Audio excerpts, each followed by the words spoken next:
नमस्कार दोस्तों, स्वागत है आपका सफ़रनामा क्लासेस यूट्यूब चैनल में। जैसा कि आप सभी को पता है, मैं आपके लिए लेके चल रहा हूँ दिल्ली पुलिस का प्रैक्टिस सेट और मैंने एक प्रैक्टिस सेट करा दिया है। ये हमारा प्रैक्टिस सेट नंबर 2 है। इसमें मैं आपको कराऊंगा स्टैटिक जीके, जीएस, कंप्यूटर और करंट अफेयर्स के महत्वपूर्ण क्वेश्चन, जो कि 50 प्रश्नों का निचोड़ रहेगा। और जो भी दोस्तों महत्वपूर्ण टॉपिक है उन सभी को मैं यहाँ पे कवर कर लूँगा। और ये जो क्लास है आपके लिए बहुत ज़्यादा इम्पोर्टेंट होने वाली है। और नीचे मैंने लिख भी रखा है, सिलेक्शन वाली क्लास वर्दी होगी अपने पास। तो चलिए बिना किसी देरी के इस क्लास को शुरू करते हैं। उससे पहले आपसे एक रिक्वेस्ट है, आप चैनल को सब्सक्राइब कर लें और बेल आइकन जरूर प्रेस कर लें, जिससे कि जो मैं वीडियो अपलोड करूँगा आगे, चाहे करंट अफेयर्स की हो या किसी की भी हो, नियुक्तियाँ वगैरह और ये प्रैक्टिस सेट आपका, इसकी नोटिफिकेशन जो है ये आपके पास आती रहेगी। तो चलिए बिना किसी देरी के शुरू करते हैं। पहला क्वेश्चन है आपका, भारत में आयोजित G20 शिखर सम्मेलन 2023 की थीम और लोगो क्या है? तो इसकी जो थीम थी वो क्या थी? ये थी ऑप्शन नंबर डी, वसुधैव कुटुंबकम इसकी थीम थी। और लोगो इसका जो था वो कमल के फूल में, ऐसे जो कमल का फूल होता है उसमें पूरी पृथ्वी को बना दिया गया था। अगला क्वेश्चन है, भारत में जीएसटी कब लागू हुई? वेरी वेरी इंपॉर्टेंट क्वेश्चन है। तो इसका जो राइट आंसर है वो हो जाएगा 1 जुलाई 2017 को लागू हुई है। चलिए अगला क्वेश्चन देखते हैं, भारत सूर्य मिशन लॉन्च करने वाला एशिया का कौन सा देश बना है? ये मैंने कल भी आपको कराया था कि विश्व का कौन सा बना, वो चौथा बना है। और एशिया कौन सा बना? एशिया का जो है वो पहला बना है। और दक्षिणी ध्रुव पर पहुंचने वाला चांद के, वो पूरी दुनिया का पहला बना है। चलिए अगला क्वेश्चन देखते हैं, प्रधानमंत्री नरेंद्र मोदी के सलाहकार कौन हैं? Very very important. तो सलाहकार जो हैं इनका नाम बताइए। तो इसका जो राइट आंसर है वो हो जाएगा ऑप्शन नंबर ए, तरुण कुमार जो है ये प्रधानमंत्री मोदी के सलाहकार हैं। और एक बात मैं आपको क्लियर कर दूं, ये जो मैं क्लास जो आपको करा रहा हूँ, ये जो इम्पोर्टेंट क्वेश्चन है वो मैं कराऊंगा, उससे ज़रूरी जो पॉइंट आपको दिखेंगे वो आप खुद से कवर कर लें, एक बार देख लें, क्योंकि इतना टाइम नहीं है कि मैं डिटेल में करा पाऊँ। तो एक ब्रीफ में मैं आपको यहाँ करा दूंगा। चलिए अगला क्वेश्चन देखते हैं, महिला आईपीएल 2023 का खिताब किस टीम ने जीता? इसका जो राइट आंसर है वो हो जाएगा मुंबई इंडियंस। और मुंबई इंडियंस जीता है और दिल्ली कैपिटल इसमें उप विजेता रही है। और मुंबई इंडियंस जो कैप्टन थी वो थी भारत की जो कैप्टन है हरमनप्रीत कौर, वही इसकी भी कैप्टन थी। चलिए अगला क्वेश्चन देखते हैं, हाल ही में विश्व बैंक के अध्यक्ष के रूप में कौन नियुक्त हुए हैं? तो उनका नाम है अजय बंगा। इससे पहले डेविड मालपास थे, अब अजय बंगा है। ये भारतीय मूल के हैं और इनको जो नियुक्ति की है वो अमेरिका के राष्ट्रपति जो बाइडेन, उनने इनका नाम जो है वो रिकमेंड किया था। अगला क्वेश्चन है, मौर्योत्तर युग में जैन धर्म का प्रसिद्ध केंद्र क्या था? केंद्र स्तर पूछ रहा है। तो इसका जो राइट आंसर है वो हो जाएगा ऑप्शन नंबर सी, मथुरा था। मथुरा जो है मौर्योत्तर काल में प्रसिद्ध केंद्र था जैनियों के लिए। अगला क्वेश्चन देखते हैं, राष्ट्र कवि के नाम से किसे जाना जाता है? तो इसका जो राइट आंसर है वो हो जाएगा ऑप्शन नंबर सी, मैथिली शरण गुप्त को राष्ट्र कवि के नाम से जाना जाता है। और राष्ट्र कवि जो है इन्हें किन्ने कहा था? तो उन्होंने कहा था महात्मा गांधी जी ने। चलिए अगला क्वेश्चन देखते हैं, भारत सरकार द्वारा ऑपरेशन देवी शक्ति किस देश में फंसे भारतीयों को निकालने के लिए चलाया गया? Very very important. तो इसका जो राइट आंसर है वो हो जाएगा ऑप्शन नंबर वी, अफगानिस्तान में फंसे भारतीयों के लिए चलाया गया था ऑपरेशन देवी शक्ति। और जो प्रमुख ऑपरेशन है वो इंपॉर्टेंट है। और जो मैं यहाँ पे क्वेश्चन करा रहा हूँ उनसे संबंधित जो टॉपिक है, जैसे प्रमुख ऑपरेशन का टॉपिक है, ये मैंने क्लास जो है वो अपने सफ़रनामा क्लास पे डाल दी है, आप जरूर एक बार देखें जाके। चलिए अगला क्वेश्चन देखते हैं। और अगर आप ये क्लास की पीडीएफ चाहते हैं तो हमारा टेलीग्राम चैनल है, ये मैंने नीचे देखिए लिख रखा है इसी नाम से, आप वहाँ ज्वाइन हो जाइए, फ्री आपको मिल जाएगा। अगला क्वेश्चन है, निम्नलिखित में कौन सा युग्म सही नहीं है? 3 सही है और 1 सही नहीं है। तो जो सही नहीं है उसका जो राइट आंसर है वो हो जाएगा ऑप्शन नंबर डी, हुमायूं का मकबरा इलाहाबाद। ये सही नहीं है और बाद बाकी जो तीनों हैं ये सही हैं। चलिए अगला क्वेश्चन देखते हैं, 2021 के लिए Dada Saheb Phalke life time achievement पुरस्कार किसे दिया गया 2021 के लिए? तो इसका जो राइट आंसर है वो हो जाएगा option number D, Waheeda Rehman को दिया गया 2021 के लिए। अगला क्वेश्चन है, भारत सरकार ने राजपथ और सेंट्रल विस्टा लोन का नया नाम बदलकर क्या कर दिया है? तो इसका जो राइट आंसर है वो हो जाएगा कर्तव्य पथ। क्या किया है? कर्तव्य पथ कर दिया। पहले इसका नाम था राजपथ, राजपथ इसका नाम था पहले। अगला क्वेश्चन है, महात्मा गांधी ने किस घटना को हिमालयी भूल कहा था, मतलब बड़ी भूल कहा था? तो इसका जो राइट आंसर है वो हो जाएगा ऑप्शन नंबर ए, चोरा चोरी कांड को हिमालयी भूल कहा था। चलिए अगला क्वेश्चन देखते हैं। इसी तरह का क्वेश्चन आएगा जैसे अभी पेट में क्या पूछ लिया, महात्मा गांधी किस तरह की लुंगी पहनते थे, कब पहनती थी लुंगी, तो इसी टाइप का क्वेश्चन आ सकता है आपके। हिमालय भूल कहा था। अगला क्वेश्चन है निम्नलिखित में कौन सा जरीब का हिस्सा है, तो 4 ऑप्शन में जरीब का हिस्सा कौन सा है, तो देखिए छल्ला, फीता, गट्टा, ये सभी ही जरीब के हिस्से हैं। चलिए अगला क्वेश्चन देखते हैं। सम्राट अशोक का कौन सा शिलालेख सबसे लंबा है, सबसे लंबा पूछा है, तो इसका जो राइट आंसर है वो हो जाएगा ऑप्शन नंबर सी। 13वां जो शिलालेख है वो सबसे लंबा शिलालेख है। चलिए अगला क्वेश्चन देखते हैं। हाल ही में दिल्ली महालनोबिस का निधन हो गया, उन्होंने किस चीज़ खोज की थी, तो उन्होंने की थी दोस्तों ORS की खोज। किस की थी, ORS। ऑप्शन नंबर डी सही है। और मैं इसमें 40 क्वेश्चन तो GS के कराऊंगा, जिसमें से ज़्यादातर जो करंट अफेयर से रिलेटिव होंगे, और जो 10 क्वेश्चन बताएंगे वो मैं कराऊंगा कंप्यूटर से। ठीक है, 10 क्वेश्चन बचे हुए कंप्यूटर से कराऊंगा। अगला क्वेश्चन है तबला वादक जाकिर हुसैन को किस वर्ष पद्म विभूषण सम्मान दिया गया, वेरी वेरी इंपॉर्टेंट, तो इसका जो राइट आंसर है वो हो जाएगा ऑप्शन नंबर सी, 2023 में दिया गया है। और किस किस को दिया गया ये एक बार आप कवर कर लें, मैंने वीडियो भी करा दिया, आप वहाँ से भी देख सकते जाके। अगला क्वेश्चन है संघ लोक सेवा आयोग के कार्यों का उल्लेख किस अनुच्छेद में है, ये दोस्तों इंपॉर्टेंट है, आप डबल स्टार लगा लें इस पर। तो UPSC का जो उल्लेख है वो संविधान के किस अनुच्छेद में किया गया, तो इसका जो राइट आंसर है वो हो जाएगा ऑप्शन नंबर ए, अनुच्छेद 320 में इसका उल्लेख है। चलिए अगला क्वेश्चन देखते हैं। PV सिंधु किस अभियान के लिए नई ब्रांड एम्बेसडर बनी हैं, वाह वाह वाह, वेरी इंपॉर्टेंट क्वेश्चन। तो इसका जो राइट आंसर है वो हो जाएगा विश्व बैडमिंटन संघ की, किसकी, विश्व बैडमिंटन संघ की ब्रांड एम्बेसडर बनाई गई हैं। चलिए अगला क्वेश्चन देखते हैं। सिंधु घाटी सभ्यता का कौन सा स्थल भारत में है, ठीक है, तो जो स्थान भारत में उसका नाम है लोथल। लोथल जो दोस्तों है ये भारत में है, और ये कहाँ है, गुजरात में है। चलिए अगला क्वेश्चन देखते हैं। इटली की मुद्रा क्या है, वेरी वेरी इंपॉर्टेंट, मुद्रा आ सकती है किसी देश की, तो इटली की जो मुद्रा है उसका नाम है दोस्तों option number B, euro. Italy की मुद्रा का नाम है यूरो। चलिए अगला क्वेश्चन देखते हैं।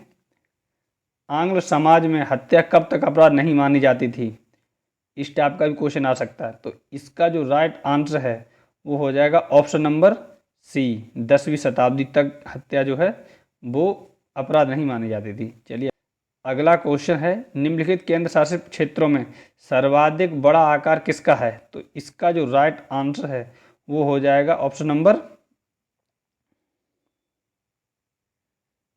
इसका राइट आंसर हो जाएगा ऑप्शन नंबर डी, लक्षद्वीप का सबसे बड़ा आकार है। चलिए अगला क्वेश्चन देखते हैं। जून 2023 में निकोलाई डेनकोव किस देश के नए प्रधानमंत्री नियुक्त किए गए हैं, तो इसका जो राइट आंसर है वो हो जाएगा बुल्गारिया। ऑप्शन नंबर सी इसका सही है, बुल्गारिया के। चलिए अगला क्वेश्चन देखते हैं। संविधान के किस अनुच्छेद में राज्यसभा की गठन का प्रावधान है, राज्यसभा का गठन का प्रावधान किया गया, तो इसका जो राइट आंसर है वो हो जाएगा अनुच्छेद 80 में। 80 में किया गया, मैंने आपको बताया था, आप याद रखना सर ला, ठीक है, तो साथ से हो जाएगा संसद, तो संसद जो है वो हो जाएगा 79 में। राज्य से हो जाएगा राज्यसभा, तो राज्यसभा का जो गठन है वो हो जाएगा 80 में, और लास्ट से होगा लोकसभा, तो इसका जो गठन का उल्लेख है वो 81 में किया गया। इस तरह से आप याद रख लें, लगातार हैं सरल, आप याद कर लें। अगला क्वेश्चन है शहद का प्रमुख घटक क्या है, ये थोड़ा सा मिस टाइपिंग हो गया है, तो इसका जो राइट आंसर है वो हो जाएगा ऑप्शन नंबर सी, फ्रक्टोज जो है वो शहद का प्रमुख घटक है। अगला क्वेश्चन देखते हैं। RBI ने नीरज चोपड़ा को किस अभियान के लिए ब्रांड एम्बेसडर नियुक्त किया है, तो इसका जो राइट आंसर है वो हो जाएगा ऑप्शन नंबर ए, साइबर फ्रॉड के लिए किया गया है। चलिए अगला क्वेश्चन देखते हैं।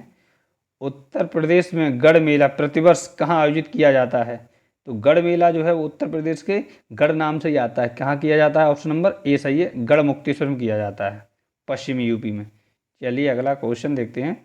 संविधान के प्रथम अनुच्छेद के अनुसार भारत है क्या है, तो इसका जो राइट आंसर है वो हो जाएगा ऑप्शन नंबर डी, राज्यों का एक संघ है भारत। चलिए अगला क्वेश्चन देखते हैं। हेबिस्कस किसका वैज्ञानिक नाम है, तो इसका जो राइट आंसर है वो हो जाएगा ऑप्शन नंबर ए, गुड़हल का ये वैज्ञानिक नाम। आप वैज्ञानिक नाम एक बार जरूर देख लें।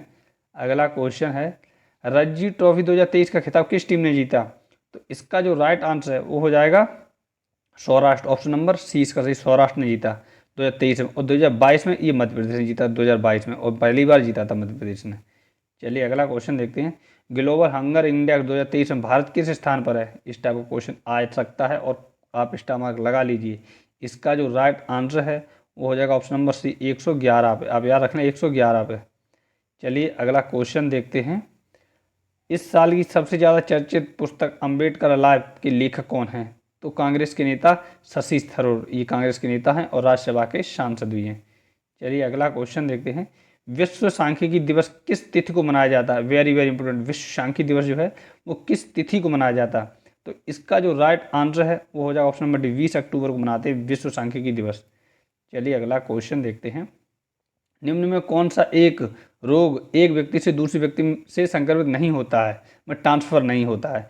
तो इसका जो राइट आंसर है वो हो जाएगा ऑप्शन नंबर बी सिरोसिस नहीं होता। बाद बाकी एड्स, हेपेटाइटिस बी और सिफिलिस, ये तीनों ही रोग ट्रांसफर हो जाते हैं। चलिए अगला क्वेश्चन देखते हैं।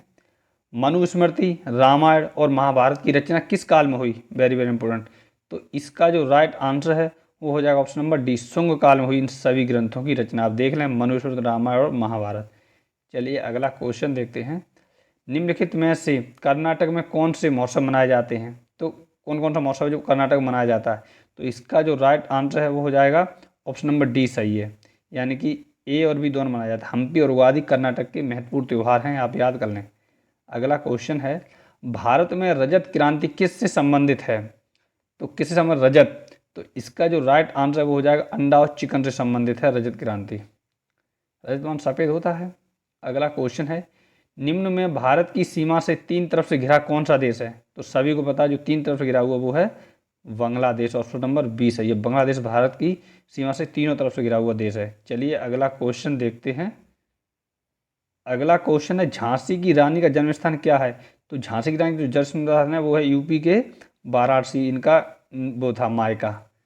चलिए अब मैंने ये जीके और करंट अफेयर्स के 40 क्वेश्चन आपको करा दिए। अब मैं कराऊंगा आपको कंप्यूटर के पूरे 10 क्वेश्चन, ठीक है?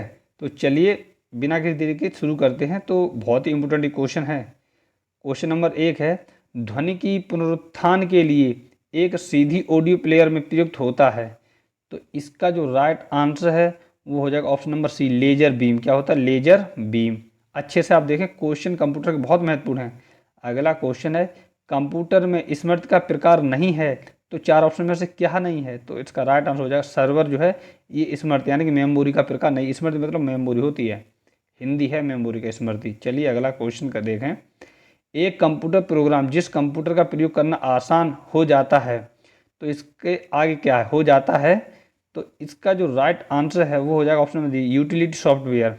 यूटिलिटी सॉफ्टवेयर इसी टाइप क्वेश्चन आते हैं, इसी लैंग्वेज में आते हैं। अगला क्वेश्चन देखते हैं। कंप्यूटर आंकड़ों में अशुद्ध को कहा जाता है, अशुद्ध को क्या कहा जाता है? तो इसका जो राइट आंसर वो हो जाएगा बग। क्या कहा जाता है? बग। आप देख लें अच्छे से, बग कहा जाता है। चलिए अगला क्वेश्चन देखते हैं। CAD का तात्पर्य क्या है? मतलब इसकी फुल फॉर्म पूछा है एक तरीके से। तो इसका जो राइट आंसर वो हो जाएगा computer aided design. Option number B सही है। चलिए अगला क्वेश्चन देखते हैं। माइक्रोसॉफ्ट ऑफिस है तो क्या है, ये आपको बताना है। माइक्रोसॉफ्ट ऑफिस जो है ये क्या है? चार ऑप्शन दिए गए हैं। तो इसका जो राइट आंसर है वो हो जाएगा ऑप्शन ओपन सोर्स सॉफ्टवेयर है ये माइक्रोसॉफ्ट ऑफिस। चलिए अगला क्वेश्चन देखते हैं। परस्पर संबंध रिकॉर्ड के समूह को कहते हैं। परस्पर संबंध जो रिकॉर्ड उसके समूह क्या कहते हैं? तो ये बहुत ही आसान क्वेश्चन है और आप लैंग्वेज में फंस जाएंगे। तो इसका जो राइट आंसर हो जाएगा ऑप्शन नंबर डी डाटाबेस कहते हैं। डॉट नंबर वी है ऑप्शन नंबर बी, गलती से डी निकल गया, डाटाबेस। अगला क्वेश्चन है। निम्न में से कौन कंप्यूटर पद नहीं है? तो इसका जो राइट आंसर है वो हो जाएगा option number A analog. Analog नहीं, बात चिप, मॉडेम और बाइनरी कोड ये सभी हैं। चलिए अगला क्वेश्चन देखते हैं। पासवर्ड के लिए प्रयोग में उपयोगकर्ता। अगला क्वेश्चन है कि पासवर्ड के प्रयोग से उपयोगकर्ता क्या होता है? तो यहाँ आप डैश लगा दिए तो पूरा करना है। तो इसको जब हम पूरा करेंगे तो इसका जो पूरा सेंटेंस है वो कुछ इस तरह से बनेगा। पासवर्ड के प्रयोग से उपयोगकर्ता गोपनीयता बरकरार रख सकते हैं। तो ऑप्शन नंबर डी इसका सही है, ये इसके आगे जुड़ेगा। और चलिए इस क्लास का लास्ट क्वेश्चन हम देख लेते हैं और बहुत ही इंपॉर्टेंट ये क्लास रही है आपके लिए। क्वेश्चन है। ऐसे वायरस जो समय बीतने पर या किसी खास तारीख को चलते हैं कहलाते हैं। तो इसका जो राइट आंसर वो हो जाएगा टाइम बम कहलाते हैं, वो टाइम बम कहलाते हैं। और एक बात मैं आपको बता दूं, जितने भी अगले प्रैक्टिस सेट आएंगे उन सभी में मैं जो कंप्यूटर के क्वेश्चन कराऊंगा उनका जो लेवल है वो अप होता जाएगा। और जो आपका माइक्रोसॉफ्ट ऑफिस है उसके 2010 के क्वेश्चन मैं लेता जाऊंगा और बहुत ही महत्वपूर्ण क्वेश्चन होंगे। चलिए इस क्लास में इतना ही। उम्मीद करता हूँ ये वाली जो क्लास है आपके लिए बहुत ज़्यादा हेल्पफुल साबित होगी एग्जाम में, और आप लगातार बने रहिए। मैं आपको जितने भी करंट अफेयर क्लास हैं वो सब दूंगा, स्टैटिक जीके दूंगा, और जो प्रैक्टिस सेट है ये तो मैं आपको लगातार कराता ही रहूँगा। चलिए मिलते हैं नेक्स्ट क्लास में, तब तक आप अपना और अपनी फैमिली का ख्याल रखें और अपनी पढ़ाई को लगातार करते रहें। धन्यवाद।